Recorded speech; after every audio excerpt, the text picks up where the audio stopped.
Malaki ang laban ko dito. Guys, malaki daw yung laban niya. Talaga ba? Adi kumbaga magkakaalaman. Mang Iking, kung sakaling talagang makasuhan ka, guys, no yan. Kasi hindi man tayo ng pangalan. Ayun. Kasi hindi man tayo nagpangalan ng pangalan, guys, no? Babalikan pa ba natin? No? Kanina sinabi niya actually, oo. Kasi siya ay nagnakaw, no? Oo. Yung pagkakasabi niya, sumang-ayon siya. Kung si Kuya Milba yung kumbaga tinatawag na agnas. Ito yung, dahil nagkaisa na raw sila, at kakasuhan na raw nila ako sa salang panirang puri, although hindi man natin pinangalanan yung pangalan. Ayan. Although hindi man natin pinangalanan yung pangalan. Pero, Club, sino yung agnas? Si Kuya Milba yun? Opo, bakit nagkaway kayo? Kasi siya ay nagnakaw po. ayun, matindi actually. Pero dito sa bahaging ito, kinumpirma niya actually, guys, na may nagtanong kasi, di ba? Merong nagtanong na isang viewer na kumbaga, sino ba yung si Manas? Si Kuya Mil po ba? Kinumpirma niya, nag-upo siya. What's up, guys? Welcome back again sa ating munting YouTube channel. This is Jason Albasan. Isang mapagpalang araw para sa ating lahat. Kumusta po sila? Kamusta ang buong pamilya? Hoy, nasa mabuti silang kalagayan, guys, sa mga oras na ito. Eto na nga matindi, guys, yan na Doklat nakuha niya pang magyabang, no? Guys, nakuha niya pang magyabang sa kanyang live stream matapos niyang kumbaga matuklasan or malaman siyempre na parang magsasanib puwersa Kuya Mel at Kuya Val patungkol dito sa kumbaga ibinibintang na pera na di umano kinulimbat, guys, ni Kuya Mel yung pera, guys, na kumbaga para sa isang recipient, guys, to yan. At ito na nga yung ating bibigyan ng reaction for today's vlog. Guys, no, yung matindi dito. Parang nakikita ko na, guys, no, yan. Yung magiging kinabukasan ni Mang Iking, no, pag nagkataon. Ito yung ating bibigyan ng reaction for today's vlog. Pero bago tayo magtuloy-tuloy sa ating pagre-reaction sa mga bago pa lang sa ating YouTube channel, make sure na mag-subscribe. I-hit ang notification bell para ma-notify ko sa mga update. So, eto na nga. Samahan nyo manood, mag-react, and feel free na mag-iwan po ng inyong mga komento. Here we go! So, yun na nga, napanood ni Kuya Val, guys, yung video clip na kung saan ay may pagbibintang, no? Itong si Mang Iking kay Kuya Mil. So, eto, panoorin natin yung video, guys, ha? Here we go. Club, sino yung agnas? Si Kuya Milba yun? Opo, bakit nagkaway kayo? Kasi siya ay nagnakaw po. Ayun, matindi actually, no? So, klarong-klaro, guys, ha? May nagtanong pa na isang viewer, no? Ito, guys, may nagtanong, ha? Pa natin. Club, sino yung agnas? Si Kuya Milba? Ayun. Sabi na, Dr. Lab, sino ba yung agnas? Si Kuya Milba? Yan yung tanong nga. At, guys, matindi to. Kinumpirma niya, okay? Ayun, opo, bakit nagkaway kayo? Kasi siya ay nagnakaw po sa pira na para kay Vanessa. Ayun. Guys, kasi po siya ay nagnakaw ng pera na para kay Vanessa. Malinaw po yan, ha, guys. Watch out kasi kumbaga meron din tayong panunuring video clip na kung saan ay kumbaga sabi niya hindi niya minensyon yung pangalan, guys, ha. No? Agnas lang daw yung kanyang binabanggit, no? Pero meron pa tayong kumbaga panunuring dito, no? Nag-research tayo siyempre kay attorney. Nagtanong-tanong tayo kay uncle, guys, no? Anyway, play pa natin to. Nag-iingalo si Vanessa sa ospital. Ha? May sponsor nagbigay sa kanya ng 15,000. 10,000 lang ang binigay niya. Anyway, guys, marami na tayong reaction actually dito sa kumbaga usaping ito, no? Nasa upload po natin yan, no? Kumbaga meron actually mga pinakita si Kuya Mil, no? Tayo kumbinsido tayo doon, no? Ahead of time, meron siya mga video na itinago lang, no? Kumbaga hindi niya kagad ibinuyang-yang. Pero maganda yun kasi kumbaga may pang-suporta siya, no, sa mga aligasyon, no, sa mga kumbaga pambibintang ni Mang Iking. Anyway, play pa natin to. Ang 5,000. Ngayon na-booking siya, galit na galit. Club, sino yung agnas? Si Kuya Isa pa. Milba yun? Opo. Ayun, kinumpirma niya, guys, ha. Sana, Doc Lab, sino ba yung agnas? Si Kuya Mil ba yun? Eto, sumagot siya, opo. Nagkaway kayo. Kasi siya ay nagnakaw po sa pira na para kay Vanessa. Ayun. Guys, walang pakimi-kimi. na sinabi niya kasi siya ay nagnakaw ng pera ni Vanessa. Aba, matinding ano to? Matinding paninira ito actually, guys, no, you know? Matinding paninira ito actually sa isang individual, kay Kuya Mil, guys. Kaya I think, no, parang may kalalagyan itong si Mang Iking pagkaganito. Kasi kumbaga, ano na to, hindi na ito basta-basta. Kumbaga, paninirang puri, napakaliwanag, guys. No? Nag-iingalo si Vanessa sa ospital. Ha? May sponsor nagbigay sa kanya ng 15,000. 10,000 lang ang binigay niya. Kinupit ang 5,000. Ayun. Ngayon na-booking siya. Kinupit daw po, no? Kinupit ang 5,000. Galit na galit. Luglab, sino yung agnas? Si Kuya Mil ba yun? Opo. Bakit nagkaway ngayon? Kasi siya ay nagnakaw po sa pera na para kay Vanessa. Ayun. Nag-iingalo si Vanessa sa ospital. Ha? May sponsor nagbigay sa kanya ng 15,000. 10,000 lang ang binigay niya. Kinupit ang 5,000. Grabe, guys, oh, maliwanag na maliwanag, no? At wala na tong pakimi-kimi, no? At talagang sinagot niya kasi may nag-comment nga, no? Sabi nung nag-comment, sino ba tong si Agnes, si Kuya Mil po ba? No? At kinumpirma niya, guys, no? You know? Upo daw, no? Ayan. Ngayon na-booking siya. Galit na galit. Okay. So, napakalino po, no? Ayan. Na libelous po yan. I agree, guys, no? Yan, no? I agree. Patungkol dito sa sinasabi ni Kuya Val na libelous, guys, no? Yan. Ang bihira yan ganung payag. Paninira po mga kaibigan. Ito ang banda na mula sa resibo. Paninira po yan. Nasaan ka? Opo, Kuya Ba. Morning. Ito, guys, no? You know, tinawagan actually ni Kuya Val si Kuya Mil, no? Okay. Nasaan ka? Sa bahay po. Yan, nag-aayos lang. Ano plano mo kay Mangiking? Sabi niya po ay tuloy ko lang daw yung demanda at magpakontra-demanda siya sa Paranaque daw. Sabi ko, Okay. gawin mo lang kung ano yung gusto mong gawin at gagawin ko rin kung ano yung dapat at tamang gawin. Yun ang sabi niya. Opo. O sige. Ha? Opo, sabi niya nga doon ko kayo dadaling sa Paranaque. Yun ang sabi niya. Magsama Okay. kayong dalawa. Doon tayo sa Paranaque mag-scout. Opo. Pwede yun. Sige. Kami po doon. Oo. Yung nasa kayo si Marian, nasaan ngayon? Si Marian po. Yan nandun Naku, po. matindi to, guys, to, you know? Naalala natin si Maria, no? Meron ding istorya, guys, to yan, no? Si Mang Iking, no? Na di umano, may mga something, guys, na kumbaga ginawa din, no? May confession actually yung bata, no? Yes, may confession, no? May gusto pa pala po akong sabihin about dun sa nag-vlog siya na wala kaming kasama. Ako lang sa bahay na naglagay siya ng mic sa nilibib ko, tapos kinapitan niya yung legs ko na, sabi niya tumataba raw ako. No, matindi, may kalalagyan ka rito, Mang Iking. Delikado ka rito. Oo, una, no, yung kumbaga pambibintang mo, paninirang puri mo kay Kuya Mil, no? Delikado ka diyan. Oo, tayo sumusubaybay tayo sa nagiging istorya, no? Guys. Oh, parang may kalalagyan ito si Mang Iking. Nako po, Mang Iking, no? Ayan. Okay, play pa natin to. Good luck sa iyo, Mang Iking, ha. Ayan, okay. Nandun po sa tinitirahan yata niya ngayon. Gusto kong puntahan niyo para may interview din ulit. Okay po. Ha? Ang balita ko po ay kinausap niya na daw. At Okay, inunahan niya na. No, inunahan niya na, kinausap niya na. Guys, kinausap niya na yung bata po. Mabilis din si Mang Iking, ha? Pero anyway, no, hindi ka rito, no? Parang hindi ka makakalusot, no? Sa bagay, sinasabi mo naman, no? Marami kang supporters, no? Maraming nagbibigay ng ayuda sa'yo. Pero ang tanong, hanggang kailan ka susuportahan ng mga yan? Mang Iking. Okay, play pa natin to. pinasinungalingan lahat yung mga sinabi niya sa interview ko. Okay. Sa interview ninyo. Gusto kong usapin ulit para malaman natin kung totoo. Ayun, maganda, no? Maganda nang kumbaga may action pang gagawin si Kuya Val, no? Para kumbaga tayo din, mga manunod, mga taga-subaybay, ay, guys, no? Malaman natin. Excited tayo actually na kumbaga, no? Maihabla. No, itong si Mang Iking kasi matindi na rin yung kanyang ginagawa actually, guys. No, yan, no?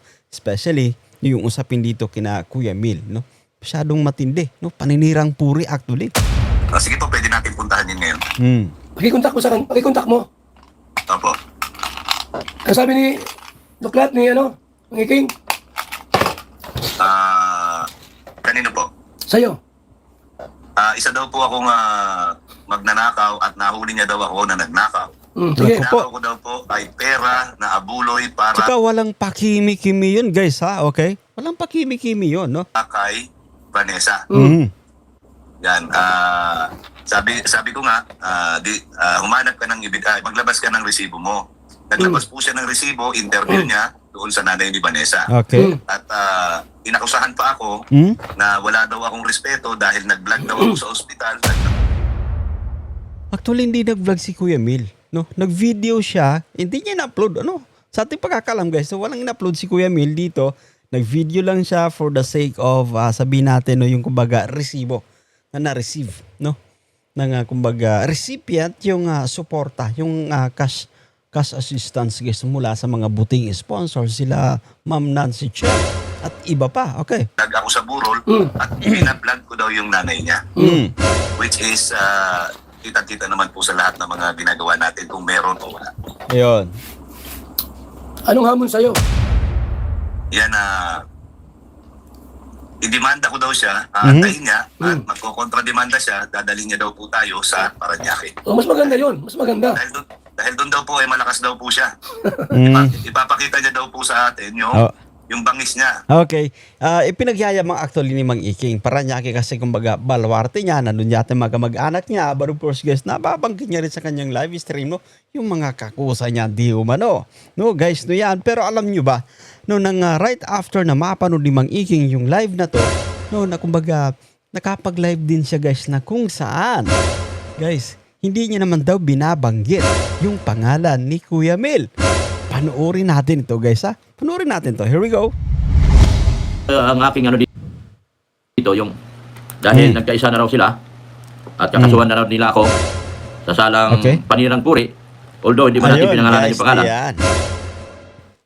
Although hindi man natin pinangalanan yung pangalan, pero Club, sino yung agnas? Si Kuya Mil ba yun? Opo. Bakit nagkaway kayo? Kasi siya ay nagnakaw po. ayun, matindi actually. Pero dito sa bahaging ito, kinumpirma niya actually guys na may nagtanong kasi, di ba? Merong nagtanong na isang viewer na kumbaga, sino ba yung si Manas? Si Kuya Mil po ba? Kinumpirma niya, nag-upo siya. Guys, no yan. No, na si Kuya Mil yung kanyang kumbaga sinasabi na Manas. At yun na nga, nag-research tayo guys sa Google, no? Patungkol sa kumbaga may mga indirect or mga patutsada na mga kumbaga content or paninirang puri. Syempre guys, kung ano ka pa din, kumbaga kung mali pa din, no? Kung maiko-consider pa ba na kung maiko-consider pa rin na kumbaga libel, no? Yung mga patutsada mo na hindi ka nagbabagit ng pangalan. Anyway, basahin po natin ito guys yung mula sa kay Uncle Google. Here we go. Kapag ikaw ay kumbaga nagpaparinig ka, no, ibig sabihin wala kang binabanggit na pangalan, ikaw ba ay kumbaga, ito ba ay matatawag pa rin libel? So ato, ang sagot ni Google, oo. Matatawag itong libel o cyber libel sa ilalim ng batas ng Pilipinas. Hindi kailangang direktang banggitin ang buong pangalan ng isang tao para maituring na paninirang puri ang isang pahayag. O guys, maliwanag to ha. Hindi mo pala kailangang banggitin, no? Yung kumbaga pangalan ng isang tao para maituring na paninirang puri ang isang pahayag. Naku po, delikado ka rito, Mang Iking, no? Ayon sa batas, ang mahalaga ay ang identifiability o kung matutukoy ba ng malinaw ng mga mambabasa kung sino ang pinatutungkulan. Kung ang mga detalye o paratang o ang alias ay sapat na para malaman ng mga taong nakakakilala sa biktima kung sino ang tinutukoy mo, maaari kang sampahan ng kaso. Naku po, yari ka Mang Iking, no? Upang mapatunayan na libel or cyber libel ang isang pahayag, kailangan ng mga sumusunod na elemento, imputasyon ng krimen o bisyo. Ito, pagbibintang ng isang nakasisirang akusasyon, Kahit totoo man o katang-isip. Naku po, delikado. Hindi pala talaga basta-basta guys, no? Publikasyon, ito ay naisulat, naipost o naibahagi sa ibang tao. Hindi kasama ang nagbintang at ang biktima. Identifikasyon, natukoy o nakilala ang biktima gamit ang konteksto o paglalarawan kasama ng alias. May layuning sirain ang reputasyon ng tao. Naku po guys, no yan, no? Ito yung sinasabi po natin. Kahit hindi mo pala sabihin, no? Yung kumbaga pangalan ay may kukonsider pa din na kumbaga libel. No? Eh, how much more ito? Sinang-ayunan niya yung comment ng isang viewer, guys. Naku po, Mang Iking. Good luck sa'yo. No? Ito sinasabi po natin, no? Na kumbaga kinapupulutan din natin ng aral yung ating mga napapanood. Anyway, kilala natin yung taong ito. Matabil pa to sa pinakamatabil. No? Mayabang pa ito sa pinakamayabang na tao. Yes, anyway, play pa natin to. Malaki ang laban ko dito. Guys, malaki daw yung laban niya. Talaga ba? Adi kumbaga magkakaalaman. Mang Iking, kung sakaling talagang makasuhan ka. Guys, no yan. Kasi hindi man tayo nagpangalan ng pangalan. Ayun. Kasi hindi man tayo nagpangalan ng pangalan. Guys, no? Babalikan pa ba natin? No? Kanina sinabi niya actually, oo. Kasi siya ay nagnakaw. No? Oo. Yung pagkakasabi niya. Sumang-ayon siya. Kung si Kuya Milba, yung kumbaga tinatawag na agnas. Dahil ito. Guys, no? Okay, play pa natin to. Agnas lang ang sinasabi natin. Ayan. Guys, agnas lang yung sinasabi pa natin. Pero ayon sa binasa natin, no? Mula kay Uncle Google. No? Kahit kumbaga hindi mo pala pangalanan, pero kumbaga sa mga alias-alias na ginagamit mo ay, no? Maaari pa din. Pwede itong ma-consider as libel. Guys, no yun. How much more? Yung sinang-ayunan niya, yung comment, guys, ng isang viewer. No? Kung sino itong tinatawag niya na agnas. Okay? Pero ako po ay no choice kundi lumaban. At kailangan Maganda. Lumaban. No? Lumaban ka. Okay, kasi karapatan mo yan. Okay, play pa natin. ako siyang antayin, yung supina na darating sa akin. Okay. At pag nakuha ko yan, tatakbo po ako ng Paranaque at doon ako mag-kontrademanda. Okay. Oo, siya, no? Kumbaga, sa Paranaque, kasi ito yung kanyang baluarte. Ayan. Okay. Siyempre, kontrademanda yan. Kailangan maingat ka. Kailangan doon ka sa lugar mo, nakabisado mo yung mga tao, Okay. at doon ka sa lugar mo, na nandoon yung mga abogado namin. Okay, so maraming abogado, guys, no, nandun yung mga abogado namin. Okay, anyway, marami ka namang sponsors, no? Mga nagpapalipad sa'yo, na kumbaga sumusuporta, no? Pero ang tanong, hanggang kailan kanila susuportahan? Yan yung ating tanong. Guys, okay, play po natin. At doon yung sa lugar mo na nandoon ang mga kasama. Bantayan nyo sinira ka din naman, Dok, pero nanahimik ka lang at pinagbintangan ka pa na hindi mo Okay. naman ginawa. Para lang sa Ito, mga comment ito ng kanyang mga panatiko. Guys, mga kapanalig. Okay. content nila. Sana noon pa, dinimanda mo na sila. No? Okay. Tapos ako'y nag-aantay lang. Kasi po, hindi po isang demanda lang ibabalik ko. Okay. Hindi kanila kakilala, Doc Lab. Anyway, may tama naman. Kumbaga, may rights yan na kumbaga ika-counter niya. Guys, yung pagka-receive niya ng subpoena, no? I think meron siyang 10 araw dyan kung di tayo nagkakamali para magpahayag. Guys, yan yung kumbaga counter na tinatawag. Ipahayag yan yung kanyang kumbaga side din. Okay. Gloria, hindi lang ako kakilala sa Paranaque. Ayan. Sus, grabe guys na yun, no? Okay, play pa natin. Kasi po, hindi po isang demanda lang ibabalik ko. Hindi kanila kakilala, Doc Lab. Si Gloria, hindi lang ako kakilala sa Paranaque. Kaya nga, si Gloria, kapag nagkontra-demanda ako sa Paranaque, para magpakilala ko sa kanila kung sino talaga si Dr. Lab. Ay, grabe guys na yan. So, sino ka ba talaga, Dr. Lab? Alam mo to, no, nakuha niya pang magyabang. Pero alam mo, kabado na mga 100% itong si Mang Iking, guys, no? Kabado siya this time. Tagilid siya actually, no? Kasi nga, kumbaga, kapag itinuloy ni Kuya Mil, no, kung namasampahan ng kaso itong si Mang Iking, ay kumbaga, klarong-klaro. Yung ebidensyang ito, no? Guys, yung ebidensyang ito, no, na kung saan ay kumbaga sinabi niya na kumbaga di umano nagnakaw itong si Kuya Mil ng pera, no? Nangulimbat ng pera at kinumpirma niya pa mismo, no? Dahil may nag-comment isang viewer, kinumpirma niya pa mismo na kumbaga oo. No, nag-oo siya. Na, may nagtatanong kasi kung si Kuya Mil ba tong tinatawag na agnas. Ako po, yari ka dito Mang Iking. No, yan no. Okay, play pa natin to. Kaya mag-aantay ako at magkukontra-demanda ako. Ang dami kong ibabalik eh. Unang-unang ibabalik ko, yung pinakabalik ko talaga, perjury. Kung sakaling di ka mapatunayan. No? Lying under oath yan eh. Lying under oath. Una yan. Saka na yung pangalawa at pangatlo. Okay, kung sakali, guys no yan, no? Kung sakaling tawag dito, pumalya si Kuya Mil, pero kutob ko, ano to guys, no? I think positive ito. Hindi po ba? Kasi kumbaga sa sinabi ni Mang Iking, no guys, no, sa sinabi ni Mang Iking dito sa kanyang live, kinumpirma niya at kahit pala guys, hindi mo sabihin ng direkta yung pangalan, no? Posible ka pa rin na kumbaga makasuhan kaya talagang tagilid na. Guys, tagilid itong si Mang Iking sa pagkakataong ito. Okay. At meron pang magiging pang-apat kung kinakailangan. Okay. Kaya aantayin ko yung demanda ni Agnas. At para makilala nila kung sino talaga si Dr. Labo. Ayun. Oo, at balita natin guys, ex-convict ito ay may record na pala. Medyo familiar sa'yo. Oh, kasi may record dito si Mang Iking, di ba? No, ayon sa mga naririnig natin, ayon sa kanyang confession na din, no? Parang dati itong nakulong, guys, no yan.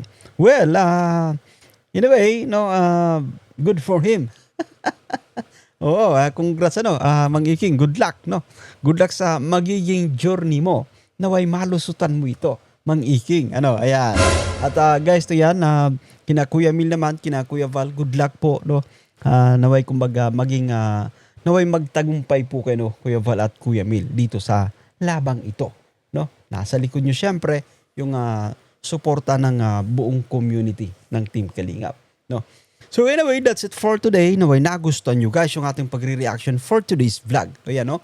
Sa mga bago pa lang sa ating munting YouTube channel, make sure na mag-subscribe, hit ang notification bell para ma-notify ka sa mga update. Well, for now, see you guys.